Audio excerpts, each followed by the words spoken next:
अस्सलाम वालेकुम। SVS अल्लाह ताला तुहानूं खुश रखे, सलामत रखे। तुसीं मेरी हर महीने मदद करदे हो। हुण भी मैनूं तुसीं 30,000 रुपया भेजिआ। अल्लाह ताला तुहानूं ज़्यादा तो ज़्यादा दे।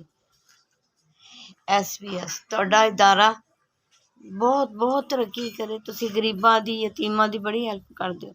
अल्लाह तुहानूं खुश रखे, आबाद रखे, बच्चेआं समेत सलामत रखे। मैं तुहाडे वास्ते दुआ गो। बहुत शुक्रिया, जज़ाकल्ला। SVS दरअसल मैनूं 3 महीने हो गए। मैं लोकां दे घरां 'च काम करदी सी 11 साल तो। मेरे मियाँ नूं 12 साल हो गए फौत होए। मैं घरां 'च काम करदी सी। 3 माह हो गए मैनूं फालज हो गया। मेरी एक बेटी है 30 साल दी उम्र है ओहदी। ओह भी बेचारी लत्तां तो मजदूर है। मेरे तो बगैर ओहदा कोई आसरा नहीं है। ये आसरा तो अल्लाह दा ही, अल्लाह तो बाद तुहाडा।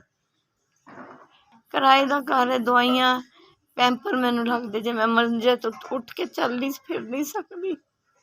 तुहाडी मेहरबानी, तुसीं मेरा एहसास करदे हो, मेरी हैल्प करदे हो। जेह्ड़े भी मेरी हैल्प करदे, अल्लाह ताला उन्हां नूं खुश रखे। रमज़ान मुबारक होए सारिआं नूं। अल्लाह मियां रमज़ान दियां ढेरों ढेर खुशियां दे। जज़ाकल्ला, बहुत शुक्रिया।